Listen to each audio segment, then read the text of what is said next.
continuación vamos a invitar al egresado periodista Valentín Belsa a dirigir unas palabras.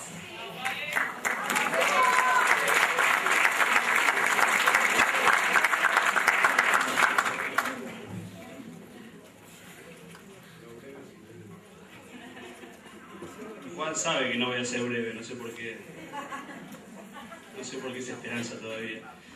Bueno, cuando me junté con Juan Carlos para comentarle que quería hablar hoy acá, en realidad no era por vanidad ni por nada parecido, sino porque creo que somos afortunados como egresados de periodismo de estar viviendo un momento histórico dentro del periodismo a nivel nacional.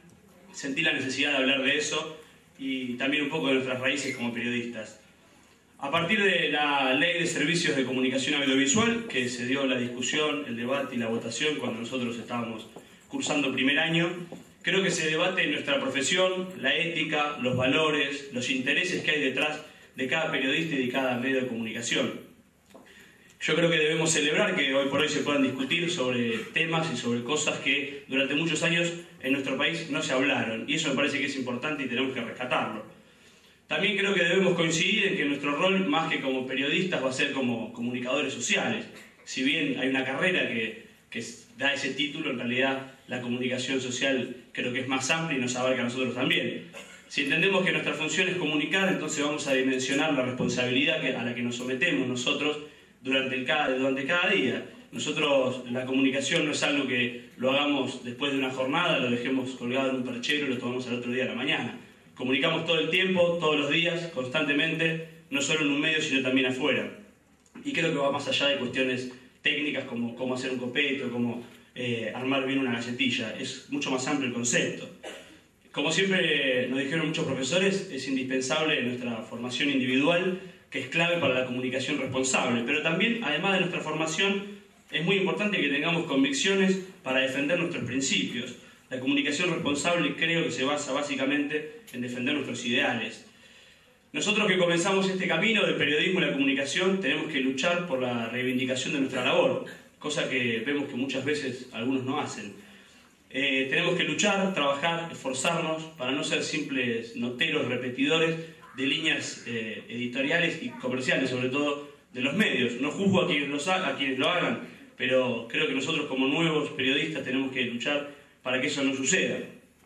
También tenemos que tener este objetivo dentro del paradigma del periodismo, este periodismo que durante muchos años benefició a los grupos económicos dominantes y poderosos. Creo que es momento de que empiece a cambiar y en eso estamos. El desafío más grande me parece que tenemos como egresados es que se termine con el concepto elitista del periodista. Entendamos al periodista como un trabajador de prensa y como un ciudadano común y corriente. ¿Por qué es esto importante? Porque en realidad el periodista es un hombre o una mujer común y corriente. Tiene tal vez más curiosidad o más herramientas discursivas, pero es un hombre o una mujer común y corriente exactamente igual a todos los demás. Tal vez en alguna época ser periodista daba algún lugar social un poco más elevado, pero eso también creo que llevó posteriormente a que algunos creyeran que eran más que otros, sobre todo dentro del periodismo, donde algunos periodistas creían que eran más incluso de otros colegas que tenían trabajos en la prensa menos intelectuales, si se quiere. Así que ese concepto elitista me parece que es momento de que se empiece a revertir. El periodista, decía, es igual a cualquier ciudadano, tiene miedos, tiene días buenos, días malos, gustos, preferencias, fastidios, es exactamente igual. Se equivocan los que piensan en el periodista como ese ser divino que se rige por esa objetividad que pregonan algunos constantemente. Y los que crean todavía en ese periodista súper objetivo tienen que pensar, por ejemplo, qué hace ese periodista cuando hay elecciones. Vota como cualquiera de nosotros, va y elige por un candidato, y en realidad después los vemos en líneas editoriales, escribiendo, o en los programas de televisión y radio, fingiendo no haber elegido a nadie, fingiendo que ese día como si hubiesen desaparecido de la tierra, y después vuelven a fingir esa objetividad que no es tal cosa, no existe. Por eso creo que esta tarea es muy importante, la de terminar con ese concepto elitista y que durante muchos años se llevó adelante en nuestro país, sobre todo en nuestra ciudad. Hoy en día se discute mucho la objetividad también. No perdamos de vista que la objetividad en realidad no existe. Como concepto teórico y práctico de la vida en general es imposible de alcanzar, sobre todo en las ciencias sociales y nosotros como personas. es imposible, no existe. Entonces, si entendemos que la objetividad no existe, miremos de reojo a los periodistas y comunicadores que hablan de una objetividad, pero en realidad nos dan su línea editorial, entre líneas, y miremos con buenos ojos a aquellos que dan su punto de vista personal sobre un tema, escuchando opiniones, dando una buena cobertura, es decir, haciendo un buen trabajo periodístico, pero sin esconder su pensamiento, no tiene nada de malo. Y en relación a esto, creo que hay un concepto que es muy importante, que hoy en día se habla mucho, que es el concepto de periodismo militante. Yo creo que lo principal es que no le tengamos miedo a ese concepto de periodismo militante, porque es periodismo sincero sobre una causa y no un engaño de los que venden periodismo independiente, pero en realidad baja en línea. Tenemos que comprender que podemos tener posturas, ideologías y de todas formas ser buenos periodistas y buenos comunicadores. Una cosa no quita la otra. Y si revisamos la historia dentro del periodismo, vamos a ver que el periodismo militante no nació ahora. Tampoco nació con el kirchnerismo, como algunos intentan plantear. Hubo un hombre admirable y ejemplar que hablaba del periodismo militante en los 70, con muchísimo coraje, que fue Rodolfo Walsh, un periodista de altísimo nivel y mayor compromiso social, y no lo ocultaba. Era periodista y militante de causas nobles, y yo creo que por eso debe ser una de las personas que más reivindiquemos dentro del periodismo. Pero permítanme, hablando de Walsh, hacer mención de otro periodista, también de esa camada de grandes comunicadores y luchadores, que lo tuvimos acá en Mar del Plata, y es mi abuelo Amílcar González, que Juan Carlos lo nombraba al principio. Mi abuelo Amílcar fue periodista, secretario general del Sindicato de Trabajadores de Prensa, y durante la dictadura fue secuestrado y torturado por grupos militares, junto con patotas de civiles, cubiertos por jueces, fiscales, abogados, sindicalistas, eclesiásticos, periodistas y medios de comunicación cómplices del genocidio sucedido en nuestro país y sobre todo en Mar del Plata. Amílcar fue un luchador que puso su intelecto, su pluma y su cuerpo para enfrentarse a los que no querían la libertad de expresión y a los que se enriquecieron ilícitamente durante la dictadura y durante los 90 también. Entonces creo que tenemos que tener en claro, o por lo menos esto es lo que intento decir, que Amílcar era un periodista militante y de todas formas era un gran periodista. Entonces una cosa no lo sacaba a la otra. Y si conocemos estos casos, los de Wolf, los de Amílcar y los de un montón más, que si nos ponemos a buscar, obviamente los vamos a encontrar, ahí entendemos por qué los grupos mediáticos que crecieron durante la dictadura y durante los 90, hoy en día bajan línea en contra del periodismo militante. Que no nos engañen, que no es tan malo como lo plantean ellos. Pero volviendo a Deportea, ya sé, Juan Carlos, que me voy a ir, perdón de antemano. Creo que en Deportea tuvimos una buena formación, eso se debió principalmente a los profesores que tuvimos. Yo creo que lo más importante para destacar de ellos es que nos trataron como pares, nos invitaron a apasionarnos por la profesión y siempre nos exigieron para ser mejores.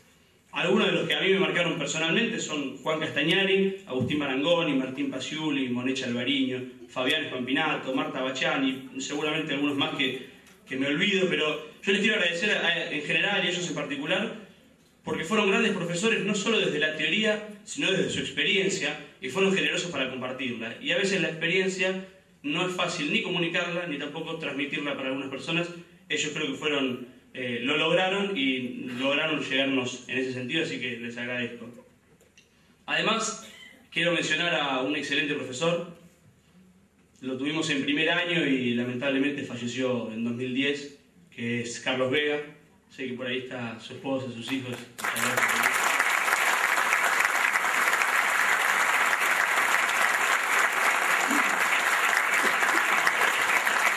Carlos Vega fue un tipo muy serio, que nos enseñó cuestiones básicas desde el taller gráfico. Cómo reconocer un hecho noticioso y cómo plasmarlo dentro de una noticia a 20 y pico alumnos, muchos de los cuales por ahí no sabían si querían ser periodistas o no. Él tenía que luchar contra ese filtro que después sucede con los años siguientes. Y él tuvo la dura tarea de enseñarnos a escribir correctamente, pero no quiero recordarlo a Carlos solo por dar bien una materia. Sería muy injusto. Yo lo quiero recordar más que nada con una anécdota que a mí me marcó mucho de Carlos. Carlos, estábamos en primer año y una clase llegó notoriamente cansado. Se lo veía muy cansado, porque había dormido poco. Obviamente, el primer año teníamos entre el susto nuestro y la cara de serie de Carlos, no le preguntamos nada, lo dejamos, nos dio la tarea, hicimos el trabajo. Pero sobre el final de la clase charlamos con él y nos contaba por qué estaba así. Claro, Carlos, a sus 50 y algo de años, era corresponsal de Telam en Mar del Plata, y el día anterior había estado la presidenta en Mar del Plata. Y había tenido un montón de actos, uno era en la catedral, me acuerdo, y Carlos había cubierto todos para el Telam, que aparte, además de tener que cubrirlo bien, había que cubrirlo en el momento y con la agilidad que requiere el periodismo. Él había cubierto todos los actos y nos contó ese día lo mucho que había trabajado yendo para todos lados. Claro, era un apasionado, Carlos, por su trabajo. Y lo recuerdo, y esto lo recuerdo porque en realidad para mí fue uno de los primeros baldazos de realidad que recibimos dentro de la materia y dentro de la facultad. Claro, Carlos Vega era un tipo adulto, con renombre, con vasta experiencia, y seguía laburando con mucha dedicación. Tenía 50 años y estaba cansado de haber laburado todo el día con muchísimo esfuerzo. Claro, en realidad yo lo entendí mucho después y lamentablemente nunca se lo pude agradecer, porque en realidad nos estaba contando que esta profesión se trata de esfuerzo, de pasión y de dedicación. Él sintetizaba todo eso en su vida, lo compartió con nosotros y por eso quiero recordarlo y bueno, agradecerles que hayan venido a la familia.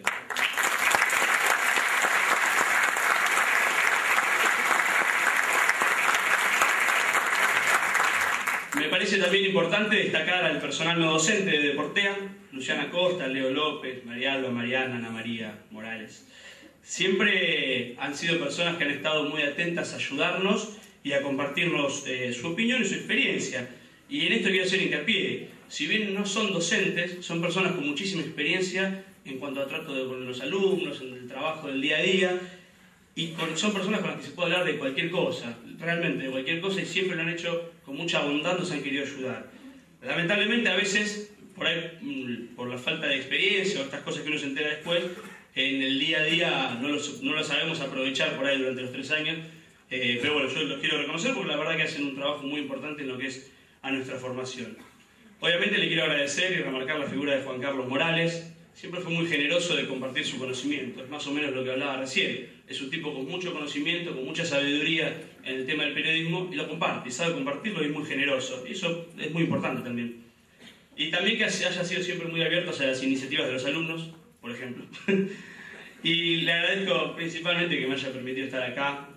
Tenemos con Juan Carlos una buena relación, él siempre recuerda a mi abuelo y esa honestidad y esa coherencia con la que siempre tuvo Juan Carlos, para mí es muy importante. ¿Quieren atender? No. Bien. Bueno, y como cierre, porque esto tiene un cierre, Juan, aunque no lo creas, tiene. No quiero perder la oportunidad de hablar sobre el periodismo y la comunicación acá en Mar del Plata. Una realidad que muchas veces no se conoce y que de algún sector se tapa a propósito.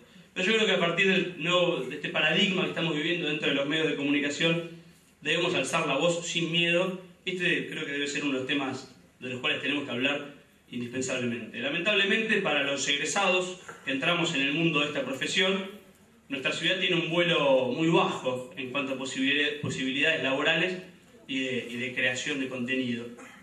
La posición monopólica dominante del multimedio La Capital es la que en detrimento de nuestra profesión perjudica a todos los periodistas, no permitiendo que haya nuevas fuentes de trabajo. Eso lo saben bien los amigos del sindicato de prensa, entre ellos mi viejo Miguel Belsa, que es un gran orgullo que tengo en este tema y en tantos otros más también, porque en el trabajo del sindicato de defender a los trabajadores se topan constantemente con el poder y la presión del multimedio. Pero ellos nunca aflojan, que es lo importante, ¿no? Y este problema que se sufre en la ciudad desde hace ya mucho tiempo tiene nombre y apellido. Es Florencio Aldre Iglesias, el dueño del multimedio y el responsable de esta situación que atenta contra el periodismo marplatense. Tranquilos, me hago totalmente cargo de lo que digo porque en realidad no hay nada malo.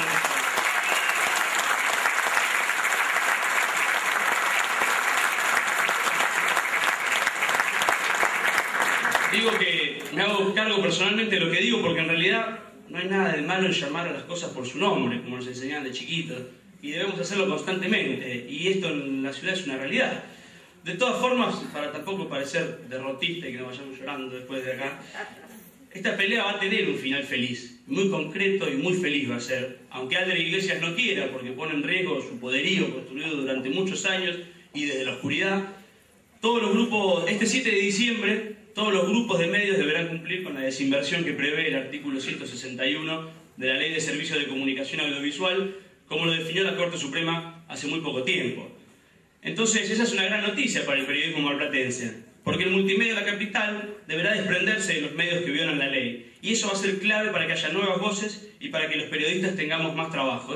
Tengamos esa fecha en claro porque va a ser una fecha muy importante y seguramente Iglesias va a estar muy preocupado porque va a perder su poderío, pero no desde un lado vengativo ni de una cuestión personal, para nada. De hecho, yo no lo conozco personalmente, sino desde el punto de vista de los nuevos periodistas que a partir de ahora vamos a poder tener más trabajo. Y para terminar...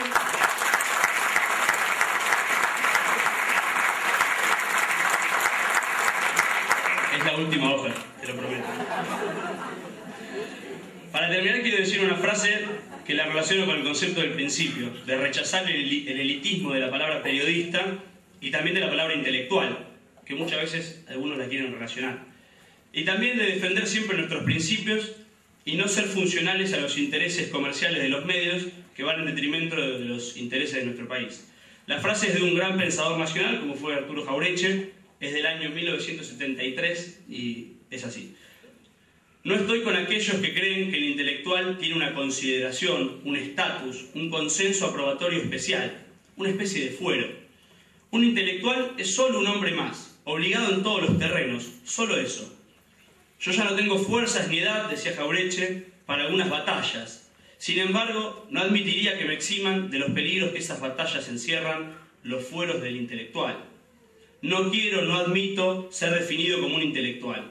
Sí, en cambio, me basta y estoy cumplido si alguien cree que soy un hombre de ideas nacionales. Entre intelectual y argentino, voto por lo segundo y con todo. Muchas gracias a todos y todas.